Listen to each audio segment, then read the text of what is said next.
For most people, December 1st marks the beginning of weight gain season. There are holiday parties and family celebrations, and they just equal, I will gain weight. But none of us actually wants the weight gain. We accept it because, well, it's normal, right? It's always been there. It's one of those horrible traditions, like the uncle, Uncle Larry, who's going to have a little too much eggnog and knock over the Christmas tree. But what if we could create a new tradition, one where we maintain or even lose weight over the holidays? That's what we're going to talk about today. Rather than entertaining ourselves with food this December, we are going to do keto. You aren't doing keto yet? No problem. There's a link in the description so you can start right now. It's a free course, and it's going to walk you through everything you need to know about keto. How would your life be different if you plan to either start or maintain your keto way of eating through the holidays? Well, for those of you who are just getting started, the benefit is the newness factor, the excitement of starting something healthy for yourself. It pushes us. That way we're focused on it and we take it seriously, but in a good way. When we are taking good care of ourselves and seeing results, which is the lovely thing about keto, when you do it properly, you see the results right away because you're going to lose weight, because you're going to have more energy, because things get better on keto so quickly. That's part of why so many people love it. Losing weight in December is so hard because of Christmas, and especially, well, in North America anyway, Christmas. And so it's probably going to be the first time that you actually lose weight during this month. At least I know for myself, it was. Going into the new year, already down a few pounds, it may actually allow you to see the possibility of good health far into your future. And rather than being desperate to, those resolutions where we join the gym and we start a diet that either doesn't happen, so we say it, we don't do it, or it lasts a few weeks, you're actually going to be looking at what you've already accomplished and saying, I could keep going with this. I could do this. Wellness Warrior, we need to break the mold. And we have to start this new tradition that actually makes us happy. I can tell you that the eat for fun, gain weight, fight with myself about food in the gym for a month, and then give up and go and gain more weight, and tradition wasn't making me happy. And I'm pretty sure it's not making you happy. So why the heck do we keep doing it? Because it's a tradition.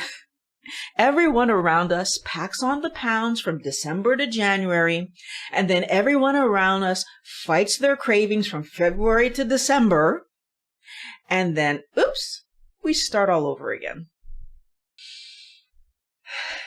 I'm tired of that tradition. I want you to be tired of that tradition. That tradition doesn't make any sense. We need to stop doing it. How do we do this? First, we're going to acknowledge that what we actually want is connection, right? We want to connect with other people. Humans are built to be around other humans, to feel part of the group. That's why it's so hard for us not to indulge in junk that's making us sick, right? We want to feel like everybody else and be accepted as one of the pack, Wellness Warrior. We are we hate being different. That's why we dress alike and conform to social norms. And during the holidays, when the entire world goes crazy and eats highly inflammatory sugar bombs that fatten us up and damage our health, we go along so we can get along, so we're part of the group, so we don't feel like the ugly duckling. Are you going to be the party pooper? No? So then what's going to happen is you're going to eat the cake and deal with the cravings tomorrow. You're going to be out of control. You're going to be overeating. You're going to be struggling. All the hard work that you put in, if you were keto, gone because of a piece of cake. I don't want that for you, Wellness Warrior.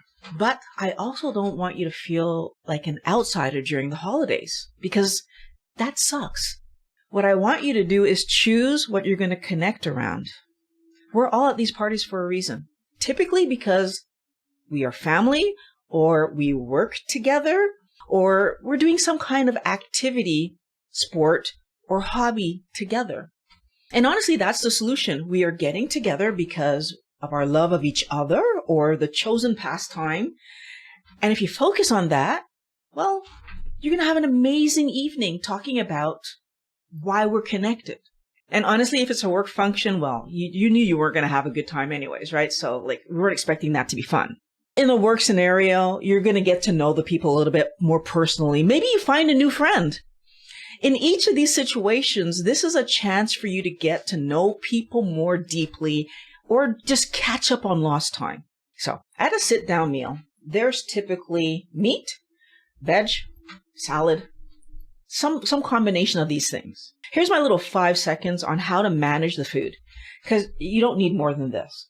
At any holiday party, focus on meat, fish, poultry, eggs. Those things are there. Eat that. Put the least amount of veg on your plate as possible. I would honestly say don't even touch any vegetation. The vegetables that you do eat kind of open that carb scenario, and then you're much more vulnerable to everything else that's there. If you can just eat meat, you're probably going to be good. Anytime you feel a little snacky, a little whatever, eat another piece of meat. That night, there's no limit on how much meat, fish, poultry, eggs you're allowing into your life. If you think about a cookie, eat a piece of meat. If you think about a cake, eat a piece of meat. Eat meat. If the event that you're at is more finger foods, again, it's even more important for you to focus on the meat, fish, poultry, eggs that are there. And what happens if there aren't any? Don't touch anything. If there's no options, you need to grab yourself a cup of coffee or some tea or some water and just not eat anything. Hopefully, if this event is finger foods, you would have known before you left the house. And if you know before you leave the house that it's finger foods, eat before you go. Honestly, Wellness Warrior, that's going to be your best option, that you're just not hungry. And then you just keep a cup of coffee, tea, or sparkling water. If they don't have sparkling water, if you're worried they might not have sparkling water, bring some with you. But keep something that you can sip on that you like, that can get you through the night. I can tell you that after 7 years of holiday parties and events, that no one was paying any kind of attention to what I did or did not eat. Most people are focused on getting what they want from the table, right? Because free food, because cravings, because tradition. I wasn't the focus of their attention, and you're not going to be either. And that's good, because it allows you to focus on your health rather than their questions. But let's just tackle the scenario of what if someone actually asks you, why aren't you eating anything? Seriously, the answer is either I'm not hungry or I don't like the spread. It's so simple, and it just ends the conversation right there. You don't have to lecture them on what they're eating, or just end the conversation. I honestly know that it can be very hard seeing people eating garbage and not having any, especially if you're the kind of person that used to enjoy snacks and desserts and the garbage type foods. And now they're all around you because that's what's happening during the holidays, right? There's all this temptation. That's why I think it's so important for you, Wellness Warrior, to know other people who are doing what you're doing. Other keto and carnivore people in the holiday time, we're talking about it. What's your strategy? There's a link in the description for the Wellness Squad so you can get to know some people who are doing what you're doing. Again, that whole thing of feeling like part of a group. It's so important. We're all on this journey together, and we get to talk about it. And we get to help each other understand how we got through it. If I'm further ahead than you, how did I get through it? Keep in mind, Wellness Warrior, if you start keto today, or if you've been keto for a while, the weight that you've already lost and the progress that you've already made is a great motivator to keep you going when you're at that holiday party and that treat is in your face. We know that one cookie can lead to eating the whole stupid row. We know that one chip can eat to finishing a bag. Don't jeopardize all the hard work for a moment at a party. Because once those cravings are engaged again, it's so hard to get back on track. Every time you want to eat something fun, think about the weight you've already lost. Think about the energy that you've gotten back. Think about the healthier body that you're building so that your tomorrow and the next day is going to be amazing.